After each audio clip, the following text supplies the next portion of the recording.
Hello friends, दोस्तों आज हम इस वीडियो में एक ऐसे मामले को डिस्कस करेंगे जिसमें सुप्रीम कोर्ट ने ये कहा है कि अगर वाइफ अपनी मर्जी से हस्बैंड के साथ नहीं रह रही है तो भी हस्बैंड को वाइफ को मेंटेनेंस देना होगा। जी हाँ, हाल ही में सुप्रीम कोर्ट ने एक लैंडमार्क जजमेंट पास की है जिसमें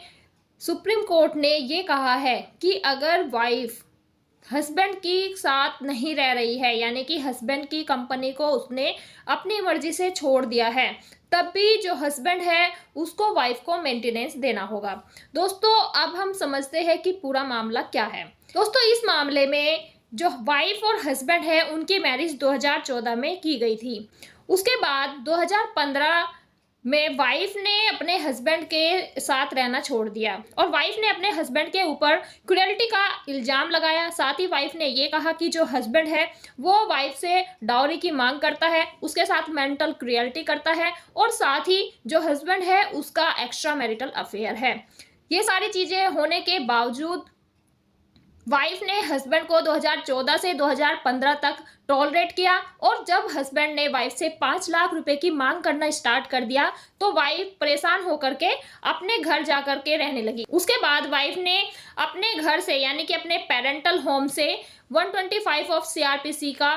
केस कोर्ट में कर दिया। साथ ही दूसरी तरफ जो हस्बैंड है उसने भी section 9 of Hindu marriage act का केस कोर्ट में डाल दिया। जो हस्बैंड का कंजुगल राइट्स का केस था उसमें वाइफ ने अपना WS यानी कि रिप्लाई तो फाइल किया, लेकिन उसके बाद से वाइफ ने कोर्ट में आना छोड़ दिया, यानी कि उसके बाद जो वाइफ है वो कोर्ट में कभी अपीयर नहीं हुई और जो मामला था सेक्शन 9 का वो एक्स पार्टी हो जाने के बाद हस्बैंड के फेवर में कर दिया गया, क्योंकि वाइफ कोर्ट में नहीं जा रही थी। वाइफ ने सिर्फ अपना रिप्लाई कोर्ट में फाइल किया था, उसके बाद वाइफ ने कभी भी कोर्ट को अटेंड नहीं किया। देन कोर्ट ने एक्स पार्टी किया और फिर वो मामला हस्बैंड के फेवर में कर दिया। दूसरी साइड वाइफ का 125 का केस भी साइमल्टेनियसली चल रहा था, जिसमें वाइफ के लिए एक अमाउंट फिक्स कर दिया गया था, यानी कि वाइफ के लिए मेंटेनेंस बांध दिया था। अब जो वाइफ का मेंटेनेंस बंधा था उस मेंटेनेंस के ऑर्डर को चैलेंज करने के लिए जो हस्बैंड है वो हाई कोर्ट गया। हाई कोर्ट में जाने के बाद हस्बैंड ने बताया कि जो वाइफ है वो अपनी मर्जी से हस्बैंड को छोड़ करके गई है और इसमें जो वाइफ ने एलिगेशन हस्बैंड के ऊपर लगाए हैं वो सारे बेबुनियाद है। साथ ही वाइफ ने कोर्ट में जो सेक्शन 9 का हस्बैंड की तरफ से केस डाला गया था उसको भी कंटेस्ट नहीं किया, यानी कि उन्होंने सिर्फ रिप्लाई फाइल किया, उसके बाद कोर्ट में आना उन्होंने बंद कर दिया। तो हाई कोर्ट ने ये सारी दलीलें सुनने के बाद हाई कोर्ट ने जो वाइफ का मेंटेनेंस बांधा था उसको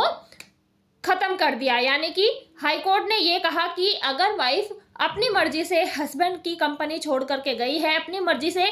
हस्बैंड से अलग रह रही है, तो ऐसे में वाइफ का कोई राइट नहीं बनता कि वो हस्बैंड से मेंटेनेंस की मांग करे या फिर हस्बैंड से किसी भी तरह का पैसा ले। अब इस ऑर्डर को चैलेंज करने के लिए जो वाइफ है वो सुप्रीम कोर्ट गई। सुप्रीम कोर्ट में जाने के बाद वाइफ ने कोर्ट को ये बताया कि जो हस्बैंड है उसका एक्स्ट्रा मैरिटल अफेयर था, तो ये एक मेंटल क्रूएल्टी में आता है। साथ ही हस्बैंड जो है वो वाइफ को टॉर्चर करता था, उसके साथ मार पिटाई करता था और साथ ही वाइफ से डाउरी की डिमांड करता था। तो वाइफ के पास सफिशिएंट रीजन था कि वो हस्बैंड के साथ ना रहे, या फिर ये कह सकते हैं कि वाइफ के पास सफिशिएंट रीजन था जिस वजह से वाइफ अपने हस्बैंड को छोड़ करके अपने मायके में रह रही थी। साथ ही इसी बीच जो हस्बैंड है उसके पास सेक्शन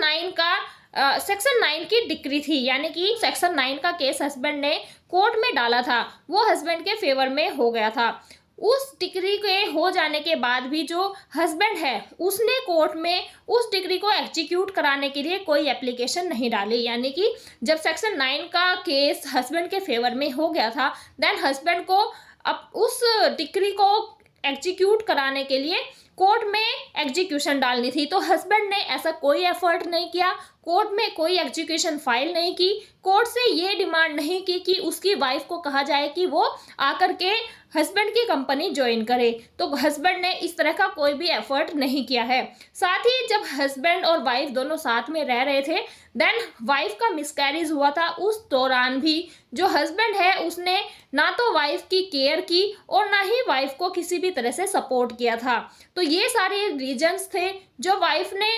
सुप्रीम कोर्ट में अपनी तरफ से रखे थे कि क्यों वाइफ हस्बैंड के साथ नहीं रह रही है, क्यों वाइफ को मेंटेनेंस की जरूरत है और क्यों सेक्शन 9 की डिक्री होने के बाद भी हस्बैंड ने कोई एग्जीक्यूशन नहीं डाली।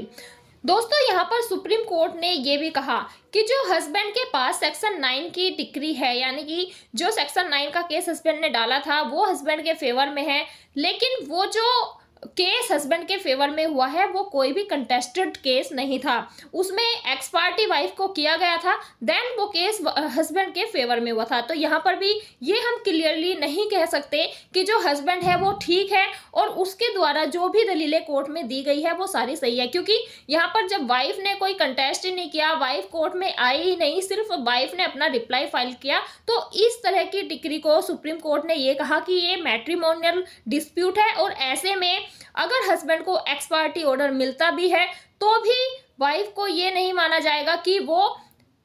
मेंटेनेंस की हकदार नहीं है। साथ ही वाइफ ने अपनी तरफ से ये भी कहा कि वाइफ अपनी मर्जी से हस्बैंड की कंपनी छोड़कर नहीं गई थी। जब रक्षाबंधन के टाइम पे हस्बैंड ने वाइफ को कहा था कि वह रक्षाबंधन पर अपने भाई के घर चली जाए और अपना त्योहार अच्छे से करे, और ऐसा